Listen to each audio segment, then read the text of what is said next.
You're listening to the Grassroots Church podcast. We're a Jesus-centered community in Thunder Bay, Ontario.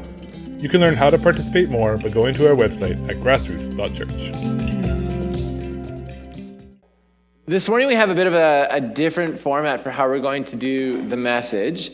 If you've been following with us since the beginning of January, we've been in a series called Renewed Rhythms. And it's cultivating spiritual disciplines toward transformation this year. And that's the idea, is to practice these disciplines, things like prayer, things like fasting, silence and solitude. Last week we looked at soul friendships, which is a bit of an unconventional sort of spiritual discipline. We've also talked about serving as a discipline and all sorts. And every message is actually on our website or wherever you find your podcasts. You can listen to those and get caught up. But this morning, and I should also say this, that there's been a bit of a pattern. It hasn't been intentional, but the pattern that I have sort of observed is that those who have been speaking, and it's been usually me, but those who have been speaking have typically not been an expert in the field that they were speaking on the topic. And so prayer and all of these things that we've talked about, we've struggled with those ourselves, and it's been sort of a challenge for us to kind of put together a message and to focus on that discipline. Today, we're going to sort of flip that, and we actually have experts. And I use that term loosely, but we have actually folks who have, we're going to be looking at journaling this morning. Journaling as a spiritual discipline, which again is a bit of an unconventional discipline. Is not typically associated in sort of the spiritual disciplines when you read about this and do studies, but it definitely belongs there. And as you'll hear from Matt later on, you'll understand why. But this morning we're going to speak with my mother-in-law, who I'll invite to come up actually now. Carol Freeman has been journaling for 40 years. By the way, we should give her a round of applause for that. So Carol has been journaling consistently, day in and day out, for 40 years. And so I thought, why not this Sunday, we do a little bit of interview format where I ask a couple of questions about her experience of journaling for the past 40 years. So we're going to spend 10 or so minutes doing that. And then Matt, who is another journaler extraordinaire, will be sharing about his experience and kind of teaching us on the art of journaling, the discipline of journaling this morning. So is everyone okay with that? For I was like, we have to find the best journaler in Thunder Bay. Sure. And I found her. So thanks for joining us and thanks for sharing. So I put together a few questions, and I thought it would be good for us to share. The first question is, so maintaining a journal for 40 years is quite an accomplishment. How did you begin journaling? And what kept you motivated to continue journaling consistently over such a long period, especially within the context of your spiritual life? Have there been seasons or periods in which you didn't journal? Okay, to go to this, I have to go back to my history a little bit. And I have 5 children. Rhonda's the third one. And the best. And the best. And your favorite. You can say that. No, just kidding. It's not, don't say that. Yes.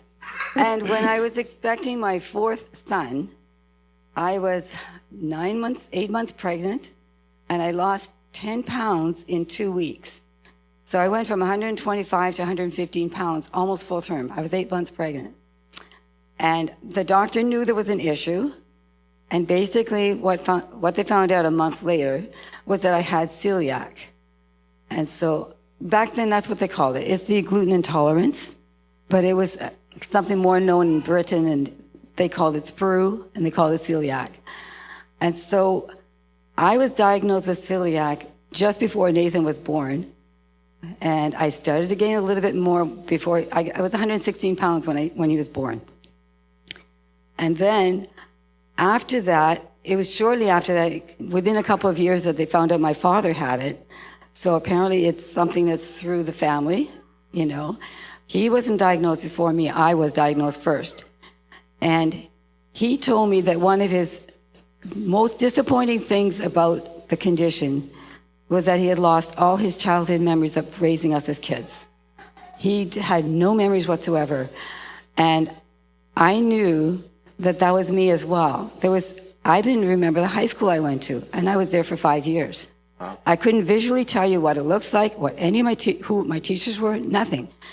So I decided that having children, and this is the fourth one to come along, it's time that I started journaling every day to be able to share something down in the future, or to be able to even have it for myself. And so since Steve asked me this, I spent the last week reading over 1985 and 1986. Wow, that's been such a thing down memory lane. I don't remember any of the people's names. I can't even tell you what they look like, but it's all word for word there. And I know it happened. And some of it does come back to me, and it's very exciting to see how the Lord has worked through my life through the 40 years. Wow. That's what got me started.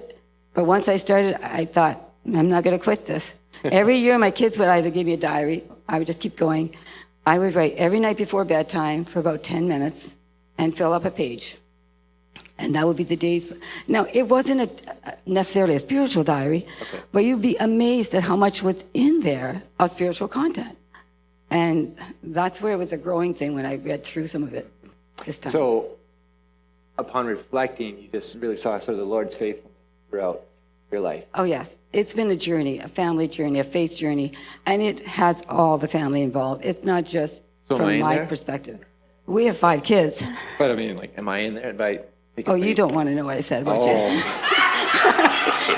You know what? That wasn't one of the questions. I didn't journal. There was one week I was at my daughter Kathy's in the States, and I forgot to bring my diary. I wrote it out on papers, and when I got home, I redid it. I put it all into the diary, so I'm not missing a single day in the 40 years. So you kind of did it out of necessity.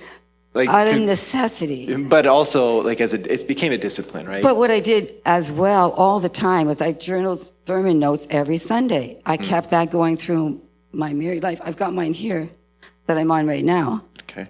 So I've always got a book going with sermon notes because that's my way to focus. Yeah. And to really get the message. Listen to that, everyone. Good. I don't know how many can write. I can write down the entire sermon of what you say. Wow. Because I'm used to doing it. Yeah, that's great. But others can just do highlights, like points. Yeah. Okay. That's impressive. Thanks. Okay. How many people? Oh, sorry. Next one. Wait. Go to number 2. Many people use journaling as a way to deepen their relationship with Jesus.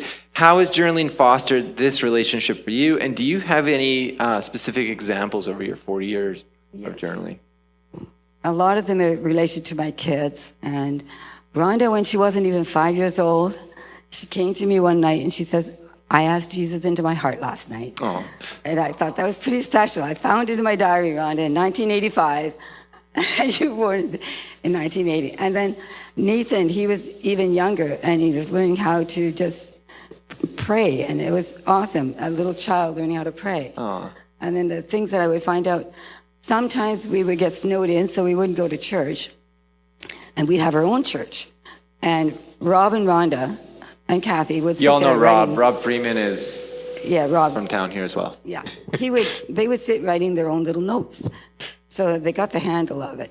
And my daughter Kathy has become more of a poet and an artist, and she journals with pictures and words, and I've never done that. Yeah. But she's pretty good at that. So some have kept going with it. But the relationship with Jesus, just a little example. We were having, I don't know, you probably don't know how many places I've lived in my life, but this one we were in Halifax, and my husband was a teacher, principal of a school. He got laid off in October of the school year. He was finished the end of October. They couldn't afford to keep him. It's a Christian school. They just couldn't afford to keep him. So we were having to figure out what to do. You can't start a new year till the next year, no matter where you go. So he decides to sell World Book. And by the way, these were the original World Book ones that I got. We got our own set. And in the diary there, they just had it like this. You could do 5 days at one time, you know. I did that for the first 6. That was kind of fun. But I remember it was February the 12th, and he was into learning all about it, and he would go to all these sessions. So he'd be going to try and sell something in the morning, the afternoon, even before supper. And I was home with 5 kids, 2 of them preschoolers, and 3 of them that I was homeschooling. And I also was teaching 2 night classes of French to adults, as well as trying to substitute teach So I was feeling that, he wasn't doing his part. And I was kind of a little bit bitter about this. I remember writing it in my diary here. I read it this week, and I thought, oh, dear. I was uptight about it. And then the next day, we had a Bible study that talked all about a bitterness and a harboring an angry spirit and not forgiving and stuff like this. And it really convicted me. And I wrote this in my diary. And sure enough, I said, I'm going to change my attitude. You don't always get to change it that quickly, but right. I did. The next day, I changed my attitude towards him and towards the cells, and he brought in a whole bunch of cells in a row right after that. So I said, thank you, Lord, because you really did show me he has to do his part, otherwise how can we live? Yeah. We were also in the middle of a renovation on our house before we got laid off, and we had already spent $10,000, and thinking, ooh, how are we going to do this?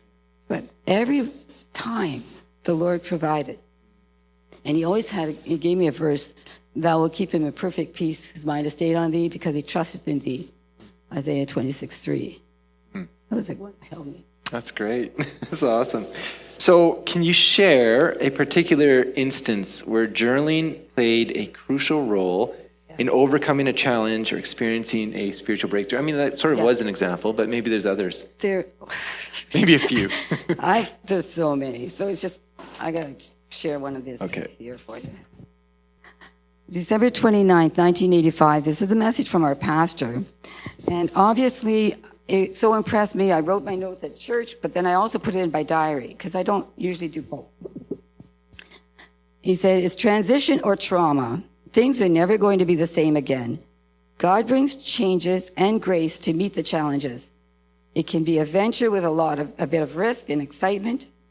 Don't do something just for tradition's sake. Be somebody of the people that make things happen. Advancing our horizons. I've lost nothing of value from the past. Dare to believe God to open a way, even a new way, and new people with fresh ideas. This was the message that we got just before we left Nova Scotia to go all the way to Brockville, Ontario, to become teachers there. And actually, is another incident with Rhonda, because we just arrived at the campground with 5 kids in tow in a camper trailer. We moved all the way across the country to Brockville to become the teachers and the principal there. My husband was a principal. I would be teaching French. And when we got there, we had to stay in this campsite.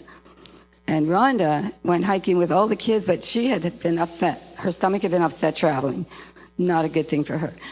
And then she was enjoying the sights up on the ridge there. Like Brockville has these high areas, looking down over the water in the lake below, and she fell.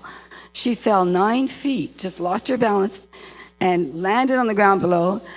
The kids went running back to my husband saying, Rhonda fell off a cliff. Well, it wasn't quite that. And others were telling us she's in trouble in that. And there was a lady that ran to get the ambulance and whatever. It ended up, she only sprained herself with that horrible fall. But that was our introduction to Brockville.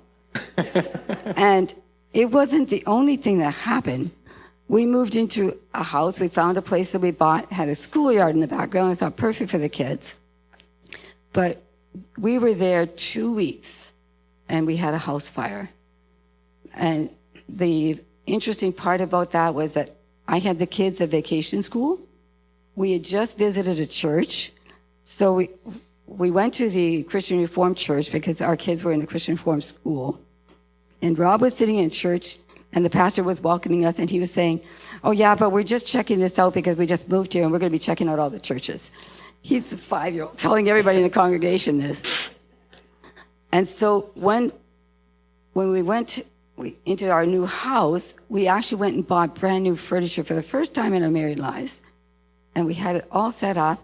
We had company one night, the first night. And the next day we had the fire. And what was interesting about that was we were celebrating, we had a barbecue out back, and the ashes were in a box in the basement. My husband had run his hands through it. He thought they were cold. They were not. The worst part was that there were fleas in the house. Oh, that's the best part. We moved in, and the dog that they had fleas were in the master bedroom, which was the worst. So we slept downstairs right beside that wood stove, which we didn't, the wood fire, which was right beside the box that we're in, but we didn't know. It smoldered. It just smoldered like that. My husband was off at the school. He was doing preparation for the beginning of school. I was out taking the kids to vacation school, and I bought them little gifts that day because we're in a new town. I wanted them to feel good and feel at home. But we never ended up going back home. The new mailman coming by saw the smoke coming off. The alarms were going. He phoned the school, let my husband know. Wow. And I went to the vacation school and I picked up the kids, brought them to a hotel, and brought them these little toys that I picked up. I never buy toys like that. Now I do, but I didn't back then. And we spent the next months getting stuff, figured out what our lives were about. But we never lost trust that God was in all of these plans. He always provided for us, and it was amazing. That's awesome. Okay. Beyond the spiritual aspect, how has the practice of journaling influenced your daily life, relationships, and your overall well-being? Well, you know, a lot of the notes that you talk about there, the things that I've done over my life, I still use them. I'm leading a home group in my home, and I dug up some materials. We called them Sentinels back in the day, from Pastor Boyd from Sudbury. Okay. I've got 50 years of his Sentinels in a box. Wow. I have those all in alphabetical order. Oh, my. But anyway, I went back to those notes because it fit with the lesson that we were doing about the life of Jesus and about his resurrection. But his whole life, we've been doing it for 13 weeks. Okay. And I use those old notes. And what I learned in childhood has never left me. It's been something I've always returned to. That's great. And the same with the diaries. They have such an important role in understanding the background of how God saw us through so many twists and turns. Yeah. Okay, last question. Many of us in this room are just starting to explore journaling as a spiritual discipline. We're looking at considering it this morning, maybe for the first time. So what advice or tips would you offer us to help get started and stay committed on this journey of journaling? I don't expect you to do a daily diary. But what I do encourage you to is start writing a few notes sometimes from sermons that you listen to, even if you listen to some online.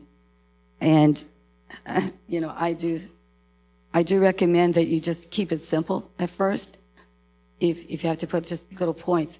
Some people keep a prayer journal, and that's really cool, where they can say, I prayed for this on this day, and God answered it here. Just something simple, but journaling will bring you closer to God. It will make you sense his presence so much more. The journals that I did here for the kids' memory, I stopped at the end of December. They're pretty much grown now, and they can have their own stories.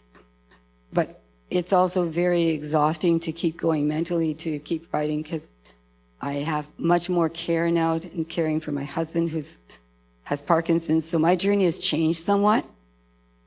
But the trust and the faith has never changed. And what's going to happen with the journals, I'll keep writing notes. I see you got, even on that sheet that you had, the sermon paper. Oh, there's on the back of the sheet. It says sermon notes. Yeah. That's really cheesy. Don't use those. Get yourself a book. Get yourself a book. We're going to strike that out of the recording. All right. You asked for advice. No, I appreciate that. I do speak my mind. Thanks so much. You do. And I just want to say thank you so much for sharing about your journey, sharing about the history of journaling and the benefit it's provided to you and how it's drawn closer to God. So thank you so much for that. Everyone give a hand to Carol this morning. Now, this morning, we are not done. You don't get to go home yet. I'm going to invite Matt up, and Matt is going to share on his journaling journey. Thanks, Stephen. I do not have 40 years of journaling experience. I think I started journaling probably when I was like 12 years old, when I thought I was going to write music, write songs, and then I look back on those, I'm like, oh yeah, that never really went anywhere. Probably shouldn't have, and that's good. But it started in me a recognition that I needed to voice my thoughts in some way. And how that ended up happening would have just been kind of a natural cadence that began, I think, maybe when I was a camp counselor and just trying to get some semblance of normalcy through that summer. And then also there's kind of that aspect of, well, you're a camp counselor at a Christian camp, so you need to be hyper spiritual. And so it would have started maybe in that context. And that led to almost a mindset of guilt around if I would open my journal and see that the last entry was 3 days ago, a week ago. It was almost like guilt-inducing. Like I didn't want to pick it up and keep going because I've dropped the ball somehow. And I told Steve this a while ago that I actually had to stop for a period of time, even putting the date on the entries, just kind of as this way of like not allowing that to enter in. So that's a bit of the background. Oh, yeah, one more thing. The term that I would use with journaling in my life has been as an anchor, not in a bad way, like it's holding me back. I think more as the way we think of it as this stabilizing force in what can be a really chaotic time, and stabilizing in that it's allowed me to reflect and focus in a kind of a compartmentalized part of time and just see where my thoughts stand. So I'm going to get into it and see if this... Oh, here we go. Yeah, this was crazy. So Steve asked me to do this, and then I installed the latest version of the iOS on my phone. So the Apple operating system, and it comes with this new app. I don't know if you guys seen this. It's the Journal app. I'm like, whoa, Apple's on board. It's super trending. That's awesome. I'm like, I'm gonna be so popular if I journal now. So actually, it's pretty good. I popped it open and I saw that there are essentially just writing prompts, and it is helpful. But I thought that was kind of neat to see that it's not uniquely, obviously, it's not uniquely a Christian discipline to journal.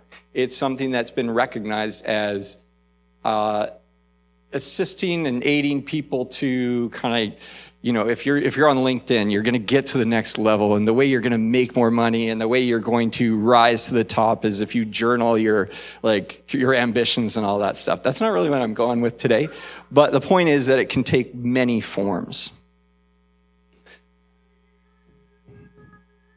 So regardless of what your motivation is, in my opinion, journaling boils down to the following key elements. Writing. I think that it probably seems obvious, but there are other creative outlets that act as a form of personal expression. My sister's an artist. I know others who sing and make and write music. Those expressions, I think they're absolutely valuable in their own right. They result in different outcomes and a different type of personal formation than what writing and journaling provides. And that's like my own. I'm going to tell you about it later, but not right now. I said our thoughts are our own. When we open our mouth to speak, so obviously not writing, that's a key, it's impossible to do that without a filter. As soon as we start talking, we apply a filter. There can be an environmental filter. You're going to use a certain volume. You might have bad breath, and you might know it, right? So you're going to keep a certain distance. You might be insecure about your appearance. All these things are going to set the tone for what you're going to say. There can be a relational filter when you're speaking. I can't use that word that I want to right now because I might offend someone. What will they think of me if I say exactly what I'm thinking? I need to be cautious. Am I being completely authentic, or am I trying to be perceived in a certain way?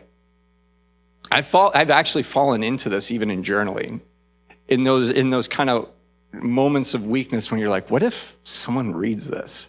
And then you apply that filter. So again, tantalizing tidbit, but I'm not going to give you everything right yet. Personal limitations. When we're speaking, if you can't think of what you want to say in the moment, my insecurities make it impossible for me to be completely vulnerable or authentic. So when we write, without speaking, we use the power of words, and in particular, their power to harness these disembodied feelings that we have. And we have a safe environment that has no filter. And then I have a subheading to honesty, and it's as a tenet of effective journaling. And, no, it's not that one. It's hidden. It's this one that I said, no rules. I'm like, how do I say that in a better way? Without sounding like an 80s teen band that's trying to be like angsty. So the no rules band, you need to write your thoughts and not be limited by filters, especially if your thoughts scare you, especially if you find them offensive, especially if they seem out of character. Treat any journaling guide that you look into, because if you do start journaling, it's great to start with a guide. Just treat it as prompts and not guardrails, and you will find a cadence and a voice to be your own. And again, it's important for later on that be the case. As your voice and cadence form, journaling will be a place for fruitful personal formation and comfort. And then the final ingredient, so I've got 3, no rules being under honesty. Reflection. The act of reflection is the opportunity to objectively see and read your thoughts and respond to them. And this can be done hours, weeks, or years later, like today, right? There is scripture in this. So why would I call journaling a spiritual discipline? So we're kind of getting to the meat of it. We're talking about what it is. I think writing, honesty, and reflection. And why is it a spiritual discipline? And I think, there's no verse in the Bible that says, you got to sit down, you got to journal, you got to hit it hard because this is what the Lord commands. But I look at it in this way. We've been created in the image of God. We have the capacity for tremendous good, and our fundamental purpose as Jesus followers is to reflect the glory of our Maker back into creation. And so we see this like proclamation in first off in 2 Corinthians 3:18. So all of us who've had the veil removed can see and reflect the glory of the Lord. And the Lord, who is the Spirit, makes us more and more like him as we are changed into his glorious image. And then when we walk with Christ, he says, you're the light of the world. A town built on a hill cannot be hidden, neither do people light a lamp and put it under a bowl. Instead, they put it on its stand, and it gives light to everyone in the house. In the same way, let your light shine before others, that they may see your good deeds and glorify your Father in heaven. As Christ followers, we can learn to be patient. We can learn to be kind. We can learn to overcome envy. We can set aside our pride. We can learn to hope and to inspire hope. We can learn to love like he loves, which is truly our ultimate goal. But I think we can probably all agree that you don't get to that place without being engaged. And don't get me wrong, I know that, and I believe that when we actively and intentionally choose to follow Christ, there is this seemingly miraculous change that happens in us where we desire these things. We desire to be this, and he sets this path before us that maybe wasn't clear before, and you know what it is to love, and you know what it is to desire to love, but we still have our responsibility. It's still our job to be engaged. The natural inclination of a passive human is to decline and to gravitate toward complacency. Unfortunately, complacency doesn't mean you simply stop at some point of personal formation. Like you get to this level of attainment and like, yeah, you know what, I'm doing good, I'm good here, I'll stay here. You don't get to stop there and safely bob in the calm waters of life. Our society and culture has a current of its own, and a current that can be unforgiving to those who enter into it without intention and preparedness. So what do I mean by the current of culture and society? I think you probably know, but I'm going to give you some visualization of that. Let's consider a scenario where I'm traveling for work. This didn't happen, Heather. If I'm traveling for work, I go to the hotel bar and a woman's flirting with me. My principles tell me to stay away, not to engage, to run if necessary. But unless I'm in active development and maintenance of my personal integrity in this area, external influence, which is the current of our society and culture, tells me that this is a thrilling prospect. It tells me that there's a certain glamour in an affair. Gross. I say gross, but unless we're active, unless we pay attention and listen to and reflect on our honest internal dialogue, how can we know and respond to our blind spots before they're put on trial? Now, looking at it positively, what can happen if we are engaged? What then? Who do I become if I daily practice gratitude? Even when there's no one around to hear or receive my gratitude. But like someone learning to play piano, I practice.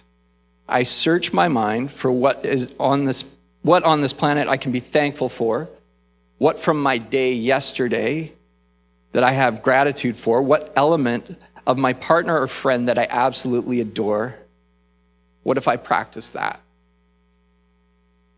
I promise I'll become a person that oozes gratitude, authentically and meaningfully. People will love my gratitude because it doesn't feel forced, because it's been honed to more than a passing word, but instead is a crafted lever to enter into a new place in a relationship. So how does journaling fit into that? I think of it this way. As we write with brutal honesty and narrate our inner dialogue, we're creating a self-portrait on the page. Not every line is immediate and direct reflection. Today made me feel such and such. But as time goes on, patterns will emerge that offer more clarity and insight into your personal state of being. As the disciplines practice, reflection allows us to see these patterns and respond to them.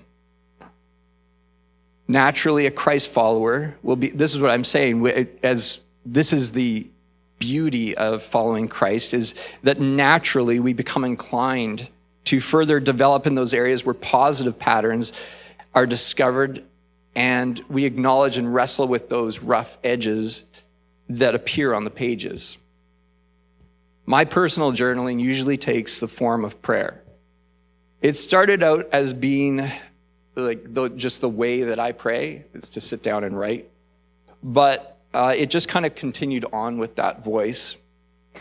I put myself in, I didn't realize I put myself with David, but here we go. I think that David wrote a lot of his Psalms that way. Prayers in the place where he was at.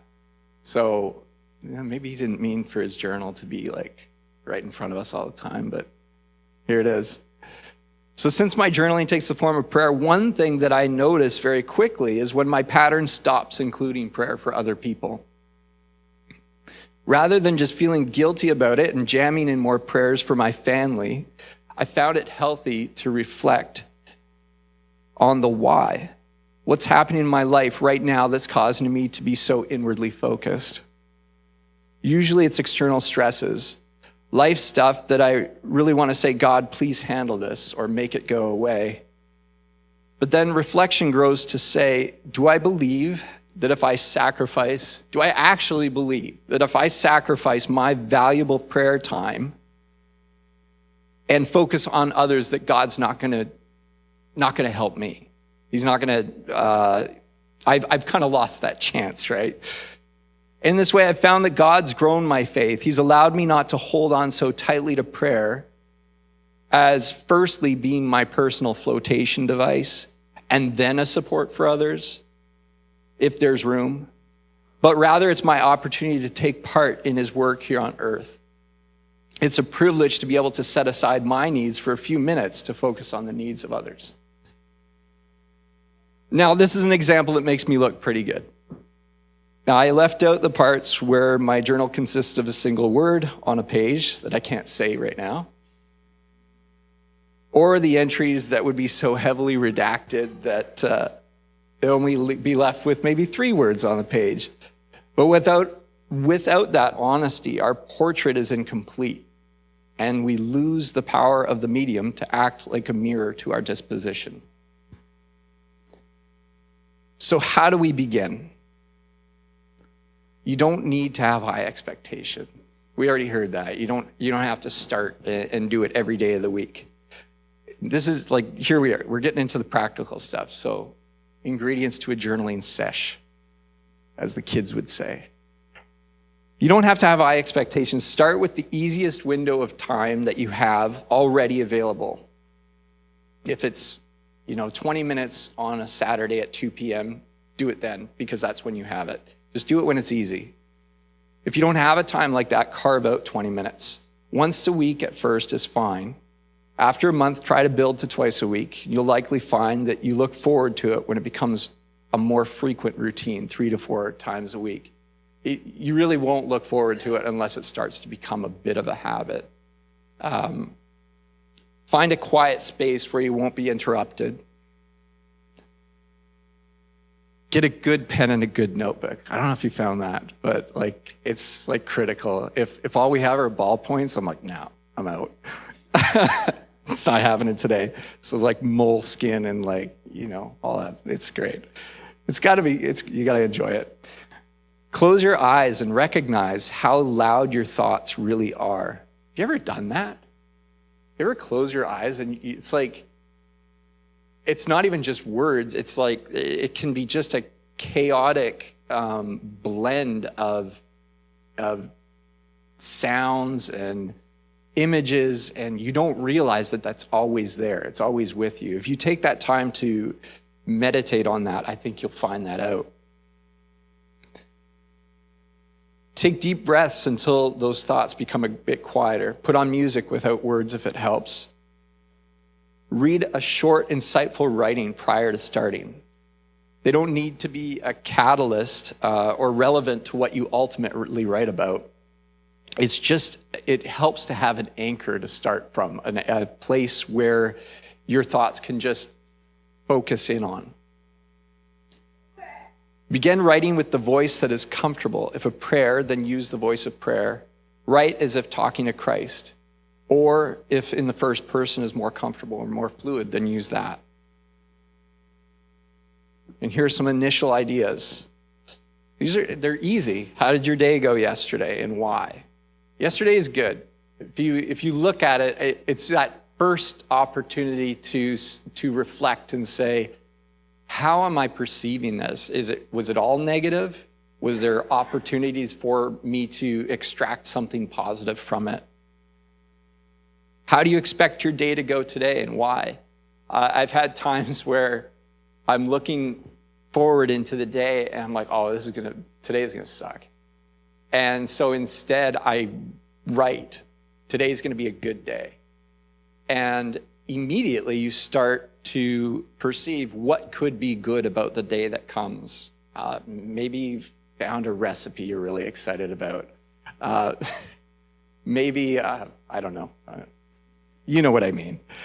Who are you going to see in your day? What's happening in that relationship? What's happening in the life of that other person? Without being vague, what are you grateful for? Be specific, use detail. And those details really do form that self-portrait that you're creating on the page. If you could identify one thing in your life that's holding you back from being who you want to be, what is it? That's a bit of a heavier one, but it's valuable. And it doesn't mean you have to, when you write it down, you're suddenly going to conquer that. If that thought is something you're going to weekly reflect on, you're going to say, what is that thing that's holding me back? And you write it down weekly. What is it changing, or is it the same every time? Because then it might be time to tackle it. Maybe it is time to take it on. What's the most beautiful thing you saw this week? What do you hope for yourself or for someone else? And as you write, become comfortable with long pauses between your paragraphs and ideas. Be okay with disconnected thoughts and just let them spill on the page. Finish when you are done. Don't strain at more words that aren't there unless you've decided that you want to grow in a particular area. And that's kind of where the discipline part comes in. If you're done and you're like, okay, it's time to move on, then move on. But if you actively are saying, I want to be more grateful, I really want to grow in this, you have to push through. You have to actively force yourself to do certain things. Praying for people, having gratitude, these things. Where to end up? So what is it? What are the highlights? So I talked about writing, honesty, and reflection, and then how we do it. And then where do we end up? As time goes on, say after 10 or 20 entries, this is the reflection time. Set aside to reflect on the past entries. Look for patterns. What does your portrait say about who you are in life? Is your portrait being shaped by external pressures? If you look back and read 20 entries, and you're like, this is a grumpy person, that's probably how you're being perceived in life. If you look back and your ability to extract beauty out of every scenario is there, that's how people see you. But until we sit down and look in that mirror, and that's why we have to be so honest and so raw, until we sit down and look in that mirror, we don't know. And so when you identify patterns, consider that the pattern that you see may not be fully on display in public life, but elements of it will be impossible to conceal. If you see that you have a consistent negative outlook, then recognize this is likely how others perceive you. If you see a pattern of desire to have a deeper impact in your community, take a new step in that direction. And finally, my last paragraph here. As you continue to journal, there will be periods of deep personal awakening and periods of frustrating stasis. Regardless, it fosters a life of intent. We wouldn't go on a road trip and look at the map once at the beginning and expect to reach our destination.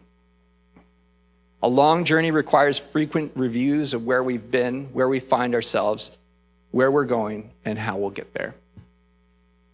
And that's it for my journaling podcast this morning.